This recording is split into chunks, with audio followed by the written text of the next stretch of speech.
It's a lovely day outside and 11-year-old Eli decides to go out to play. However, he suddenly has to stop running when a coughing fit takes over his body.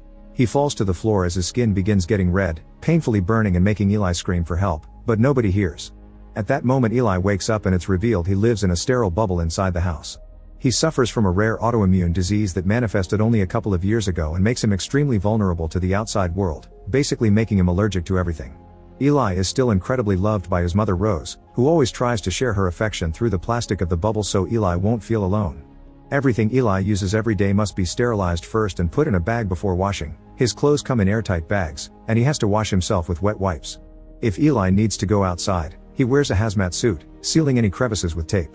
One day, Eli leaves home with Rose and his dad Paul because they've received news of a treatment that could help Eli. It's quite a long ride though, so they stay a night at a motel.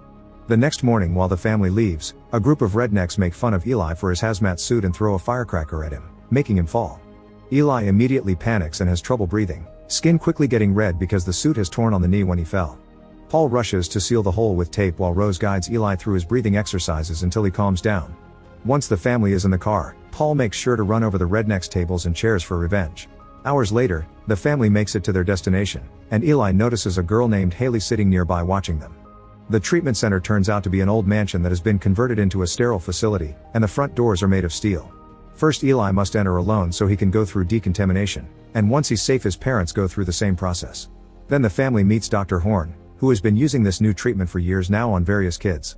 Eli asks if she saved any of them, but Horn ignores the question and promises she'll make him better. Horn tells Eli he can take the suit off inside because the house is sealed, but he still doesn't feel safe yet. Afterward, Horn shows them around, blaming the weird windy noises they hear on the old pipes. At the end of a corridor, there's a transparent door and Eli can see a girl behind it that quickly disappears, so he blames it on his imagination. Horn tells Eli he isn't allowed to go in that area because it isn't clean, but the seal will keep him safe. Next, they go to Eli's new room. Horn shows them there's a bathroom here with filtered water, and Eli gets so excited that he finally takes off his suit. Nothing bad happens, and now Eli can finally hug his parents after years of isolation. Sometime later, Eli takes a shower, crying in happiness at the fact he can do so at all. Then he goes to bed, but he can't fall asleep because of the weird noises that echo around the house. He gets up and moves to the window, where he notices a weird bug flying around and fog appearing on the glass as if someone was breathing on it. Suddenly a handprint is marked on the fog, startling Eli to the point he runs to sleep with his parents. The next morning, Eli tells Horn what he saw and the doctor explains nightmares are a side effect of his medicine. Afterward Eli is taken to an operating room to start with phase 1 of the treatment. They get his weight and a picture of his face, but when Eli wonders what that's for, the nurse tells him not to ask questions.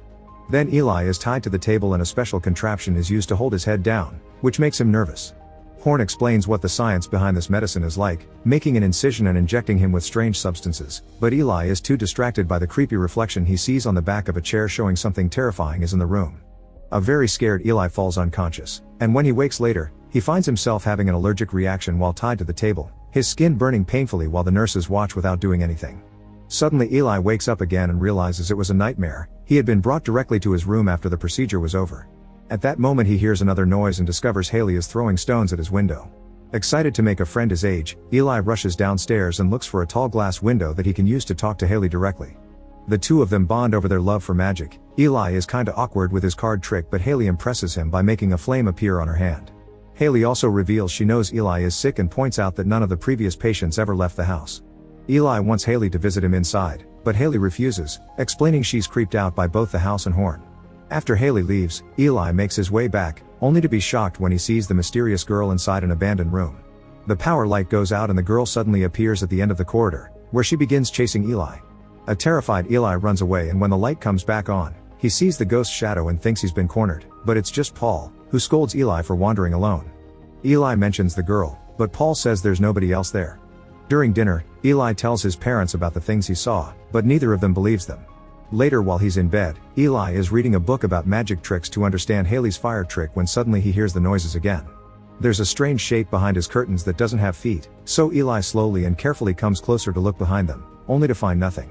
Next he breathes on the glass to fog it up and writes his name with his finger, but a strange force erases the letter E and adds it at the end to form the word lie.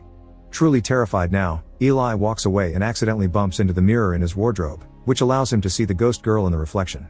The ghost little by little comes closer until she appears behind the mirror, and when Eli tries to escape, he falls and a hand grabs him by his ankles. It turns out it's his parents trying to calm him down, followed by Horn, who comes with a sedative to put Eli to sleep. Rose expresses her worries, but the doctor just tells her it's more nightmares caused by the treatment and that it needs to get worse before it gets better.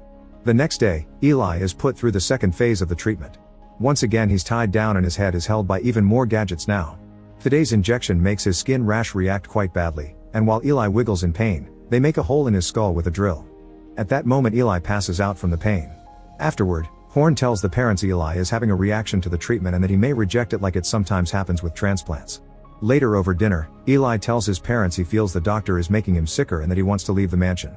A furious Paul accepts but also points out Eli will stay sick forever and won't have a real life, making Eli change his mind.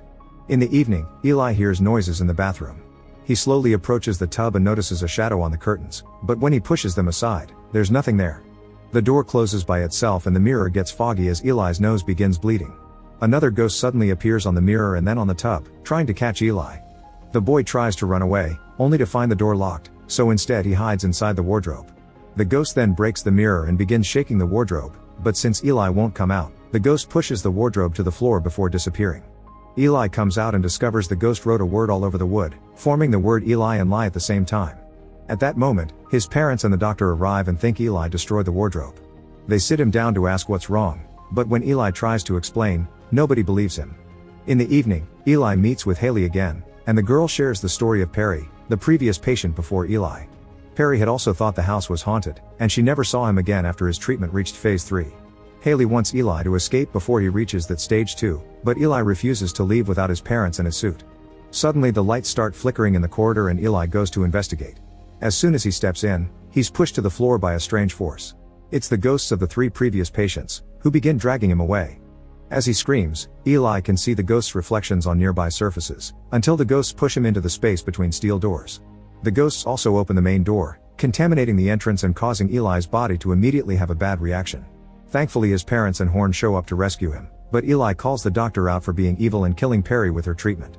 Horn doesn't know what he's talking about, and as Eli tries to walk away from her, he accidentally hits the fire alarm box, wounding his hand and passing out at the sight of the blood. Later, Horn tells the parents that Eli isn't responding to the treatment and there isn't much else she can do. For now he should keep taking his medicine, so Rose volunteers to do it. Then she visits Eli to comfort him and give him hope before asking him to take the medicine. Eli does it and Rose hugs him for it, so Eli uses this distraction to realize the carving on the wardrobe isn't a word, it's a number. After Rose leaves, it's revealed Eli hid the medicine and he now spits it out. Meanwhile Horn burns down Eli's suit to prevent his escape.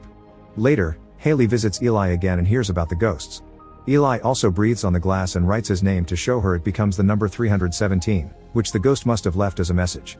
Haley believes it's a code from a door and wonders if she's a ghost too, but Eli says she isn't. In the evening, Eli is awake, thanks to having spit the pill, and sneaks out of his room to use the code on the keypad that opens the door to the forbidden corridor. After confirming Horn is sleeping in her room, Eli breaks into the lab and searches for the files of the previous patients. Meanwhile Rose and Paul are having an argument on how to proceed, and Paul confesses Horn told him Eli will die soon. Rose refuses to lose her child and announces they're leaving, but when she's about to reach the car, Horn calms her down and convinces her to stay, explaining there's still hope for a cure. Back to Eli, he checks all the files including Perry's and discovers every patient went through the same pattern during the treatment. Phase 1 was fine, Phase 2 made them sicker, and Phase 3 killed them in gruesome ways. At that moment, a nurse catches Eli red-handed, so he quickly runs away and tries to find his parents. He only finds Paul, who patiently listens to Eli's story and hugs him for comfort, but it turns out to be a trap to inject him with a sedative. The medicine doesn't work, but the nurses drag a protesting Eli to the operating room anyway. On the way there Eli sees through the window that Rose's car is on fire. Realizing it's all a trap, Eli bites a nurse and runs to the operating room to look for the files to prove his story, but the nurses already hid everything. Desperate, Eli grabs a scalpel and keeps everyone at bay before running to hide in Horn's room, where he's shocked to find an old photograph revealing that Horn and her nurses are all nuns. He also sees the weird bug again, and he follows it to discover a fake wall in the room. When he pushes it, he finds a set of creepy stairs that take him to an underground cavern containing a small Christian shrine and a pit with a lid on it. Suddenly the door closes behind him and Eli discovers his parents and Horn have locked him up there. Absolutely terrified, Eli tries to cover his face with his shirt, but the illness is triggered anyway. He wiggles on the floor in pain as his skin becomes increasingly red. However, after taking a few deep breaths, he calms down and his skin goes back to normal, meaning the illness has always been a lie. Moments later, Horn is getting everything ready for Phase 3 of the treatment, and Rose decides to give Eli a last visit, only to find him falling to the floor unconscious. A worried Rose rushes inside to check on her son, but it turns out Eli had only been faking. He hits Rose and runs away into the room with the big glass windows, which he tries to break with a fire extinguisher in order to reach Haley. Sadly, the glass is unbreakable and Paul catches him with the help of the nurses, who take him back to the operating room. Meanwhile, Rose wakes up and finds a cross that has a dagger inside, so she takes it away with her. Then she checks inside the pit and is disturbed to find all the rotten bodies of the previous patients, proving Eli's story right. Rose runs to the operating room and threatens Horn with the dagger to stop phase 3 from happening, but Paul calms her down and swears he's going to help Eli. Paul takes the dagger and hands it to Horn, who weirdly says she can at least save Eli's soul. Realizing Paul betrayed her, Rose freaks out, but Paul holds her down while the ritual begins. Horn puts on a Christian scarf and begins chanting words that sound like an exorcism together with the nurses. She also splashes holy water on Eli's body, which causes his skin to go red. When Horn is about to stab him with the holy dagger, Eli suddenly gets furious and triggers telepathic powers that turn the dagger around and kill Horn instead. Then he lights the bindings on fire with just his mind and falls to the floor, showing that his skin turning red equals him going through a full demonic transformation. Hungry for revenge, Eli uses his powers to make the nurses float around him and suddenly lights them on fire too. Paul tries to surprise Eli from behind to kill him, but Eli senses him and makes his face explode. Then Eli demands answers, so Rose explains she couldn't have children no matter how much she prayed to God. Desperate to be a mother, she turned to the devil instead, who lied to her and told her the baby would be normal. The devil is Eli's real father, and Rose made up the illness to protect her son from a world that wouldn't understand him. Horn's treatment had been made of holy water injections that tried to make him normal again. Eli believes in his mother's love for him and decides to let her live. After spreading the fire through the mansion with a mere touch of his feet, Eli goes outside and the fresh air helps him put the transformation away. He also finds Haley, who explains she and all the dead patients are children of the devil too, therefore she's Eli's half-sister. They want to run away together, so they ask Rose to join them so she can drive for them. Not knowing what else to do, Rose gets in the car and drives the kids away. Make sure to subscribe and turn on notifications so you can watch more videos like this. Thanks for watching.